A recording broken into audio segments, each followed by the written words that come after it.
You've seen the photos. 50-year-old white guy, beer gut hanging over knockoff Versace swim trunks, arm around someone half his age, who presumably is not of the gender he is expecting. He's calling it finding himself, but his ex-wife back home would prefer to call it a midlife crisis, and Thailand calls it a casual Tuesday. So many people are traveling to Thailand, and they all come back with the same revelation: it changed my life. Really? A country changed your life? That's a bold claim for a place most people couldn't locate on a map 6 months ago. And that's not all there is to tell about Thailand. This video will teach you about the sex workers, the ladyboys, the Instagram reality, and last but not least, what the current crack is in Thailand's system. Generally, there are two types of tourists in Thailand.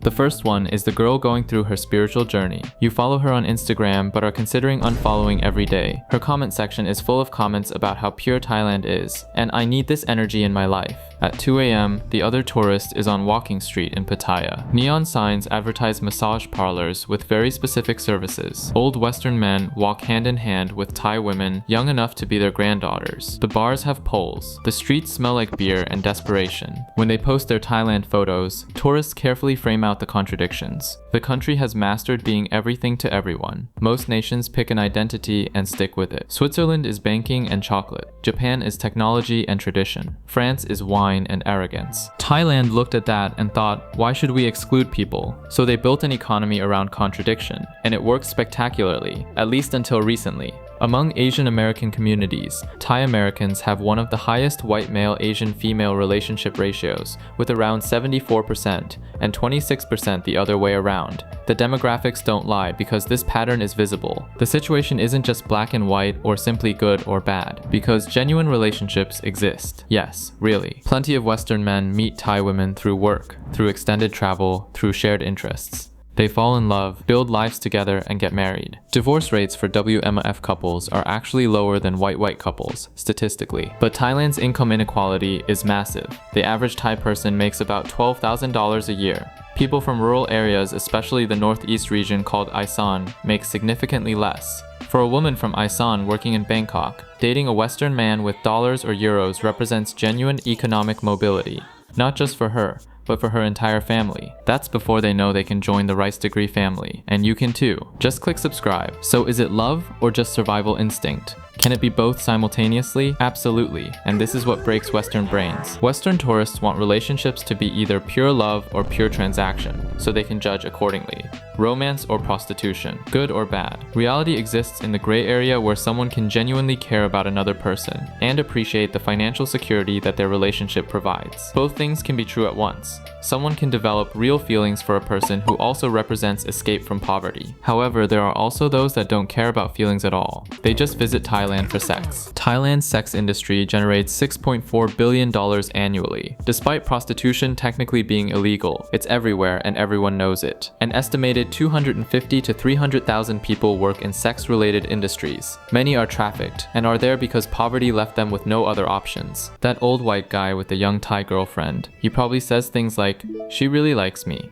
Age is just a number." Western women are too demanding. Thai women understand traditional values, which all are toxic thoughts that justify his selfish behavior.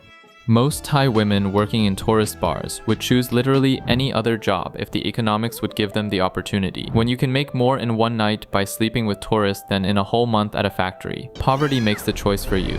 While this is totally against the Thai philosophy that I'll teach about later in this video. Thailand is not only known for having sex workers though. The deeper secret is carried by these sex workers themselves. Of course, I'm talking about the ladyboys, more formally known as Kathoey. Walk through any city in Thailand and you'll see them working in offices, hotels, restaurants, shops. They're just there, existing in public space in ways that would be dangerous in most Western countries. Thailand's Buddhist heritage sees different gender identities as a natural part of life. The idea of a third gender has been part of Thai culture for much longer than many Western countries have been around. While European countries were burning people for gender nonconformity, Thailand already had a cultural framework that said gender is more complex than two boxes. And unlike its neighbors, Thailand was never colonized by Western powers. Burma, Laos, Cambodia, Malaysia all fell under colonial rule that imposed Christian heteronormative values. Thailand preserved its traditional social norms, without absorbing the stricter binary gender ideology that colonial powers enforced everywhere they went. But it's not all glitter and glamour. There are complications. Thai transgender people still face significant legal barriers. Same-sex marriage was only approved in 2024. Employment discrimination remains widespread, with many employers viewing Kathoey as having mental problems. This pushes many into tourism, entertainment, and sex work. They're visible and accepted in some spaces, while being systematically excluded from others. Then tourists arrived and made everything weird. Western visitors see Kathoey openly existing, and some respond with curiosity and respect. Others turn it into a spectacle. They take photos without permission, use slurs, or treat Kathoey like exotic animals rather than human beings. That's the gender paradox. Thailand created more acceptance than most of the world, but tourists take that acceptance and treat it as a commodity rather than a lesson. They consume it without learning from it. Yet beneath all these contradictions, Thailand's entire tourism system, the one that created all of this, is starting to show serious cracks. In 2025, Thailand sees tourist arrivals drop 6% compared to 2024. That's the first non-COVID decline in a decade. For a country that built its entire economy around tourism growth, this is catastrophic. The Thai baht has strengthened significantly, erasing Thailand's affordability advantage. Meanwhile, Vietnam and Cambodia are undercutting Thailand on price while offering similar experiences. The competitive edge is disappearing in real time. The dual pricing backlash doesn't help. Foreigners pay significantly more than Thai locals for everything. Museums charge locals 20 baht and foreigners 500. National parks charge Thais 40 baht, foreigners 400. After decades of this practice, tourists are finally fed up. Social media amplifies every instance. The government promised to end it in 2025, but trust is already damaged. Thailand is stuck in an impossible identity crisis. The tourism minister said in 2017, "We want quality tourism. We want the sex industry gone. Tourists don't come for sex. They come for our beautiful culture." That was quite delusional. The sex tourism generates billions and supports millions of families.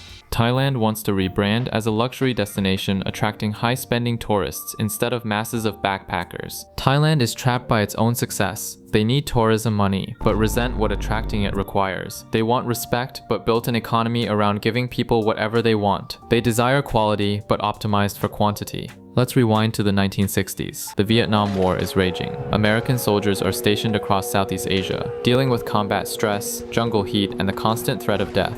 Young men who see their friends die need a place to unwind. It helps them cope before they feel overwhelmed. Enter Thailand, strategically allied with the United States. The Thai government did something unexpected. They officially designated Bangkok as a rest and recuperation destination for American soldiers. Tens of thousands of young men with military paychecks and 7 days of freedom descended on this city every single month. Pattaya and Phuket weren't officially on the list, but were still on the radar. What do you think happened next? An entire infrastructure built itself around servicing them. Bars opened on every corner like Starbucks in Seattle. Entertainment districts expanded faster than anyone could regulate. Certain services that I don't need to spell out became normalized, commercialized, and industrialized.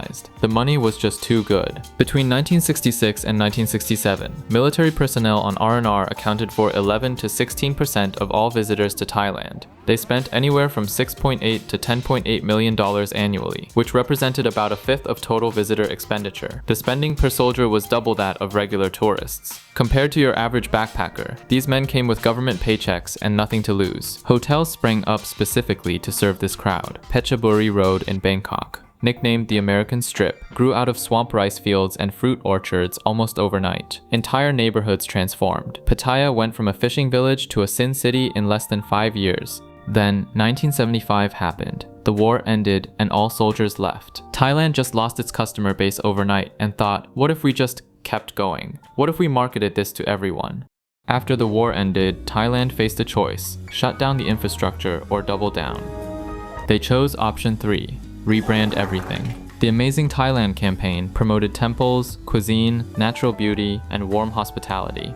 World-class airports, easy visas, simplified everything. And the smartest part of it all was to keep the nightlife districts running, because shutting them down would mean economic collapse for millions of families. Instead of picking one identity, Thailand marketed to everyone simultaneously. Spiritual seekers got temple brochures, families got beach packages. Single men got, well, word of mouth handled that. The strategy worked because Thailand understood something fundamental. Everyone wants to feel like they're experiencing something authentic. So Thailand became authentic in every direction. The R&R bars became tourist bars. Entertainment districts expanded. The military service industry pivoted seamlessly to civilians. But all those tourists wouldn't show up if Thailand weren't so cheap. Street food costs $3. A one-bedroom apartment in Bangkok, that's $400 monthly. And a normal massage, $10. your dollar goes 4 times further than back home. Suddenly, you're not broke. You eat out every meal without checking prices. You take taxis everywhere. You upgrade hotels without stress. That psychological shift from budget conscious to comfortable is intoxicating. That's why digital nomads stay, and why retirees never leave. Add year-round summer, beaches an hour away, and food so good it has its own cult following. For anyone scraping ice off their windshield at 6 a.m. in February, Thailand feels like a cheat code for life. But that doesn't explain why they come back transformed, claiming Thailand changed their entire worldview. For that, we need to understand a Thai philosophy that Westerners find genuinely revolutionary. Sanuk means everything should have an element of fun. Work, eating, even doing nothing. This philosophy permeates Thai culture completely. For stressed-out Westerners raised on hustle culture and productivity guilt, Sanuk is revolutionary. Wait, life can just be nice? Without grinding? Without optimizing every moment? Western culture has work-life balance, implying work isn't life. Leisure time, implying time is categorized by productivity. Guilty pleasures, literally combining pleasure with shame. Thailand looks at that and thinks you're insane.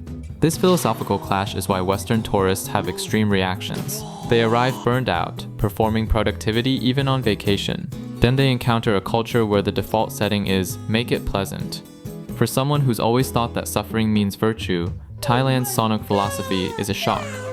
It suggests maybe you've been doing life wrong. Maybe all that grinding wasn't necessary. That realization is what people mean when they say Thailand changed them. The exposure to a fundamentally different philosophy about what life should feel like. This is why Thailand became the default destination for every Western crisis. Quarter life, midlife, retirement. Thailand's got all of them. The country offers an alternative to a Western model people increasingly suspect is broken. But a big part of the stress most people bring comes from their phones, while they will then still spend the entire trip curating content for the algorithm. Thailand has become one of the world's most Instagrammed countries, just because it looks nice. The phrase doing it for the gram started as a joke, but now it's the entire business model. Trips are planned around other people's photos. They visit the floating market at golden hour and the Grand Palace at sunset. Every moment is optimized to get likes. And Thailand isn't stupid. They installed Instagram viewpoints, created photogenic experiences, put up signs saying Instagram spot here, literally marking where tourists should perform. They monetize their own commodification. But the backlash is building. A Bangkok hotel put up signs. This is not a photo studio. Monks started refusing selfies. Chiang Mai restaurants now charge fees if you don't eat the food you ordered for photos. Young Thai voices are posting about disrespectful tourists, explaining what's sacred, demanding better. These aren't just complaints about rude behavior. This is a country watching its culture get reduced to a filter preset. Thailand spent 50 years giving foreigners whatever they wanted. Now they're trying to change course while still needing the money. It's a contradiction they haven't figured out how to solve. And if, after watching this video, you think Western tourists in Thailand are bad, wait until you see Chinese tourists. Many people think bad of them, but I'll explain where their behavior comes from. You can watch that video here.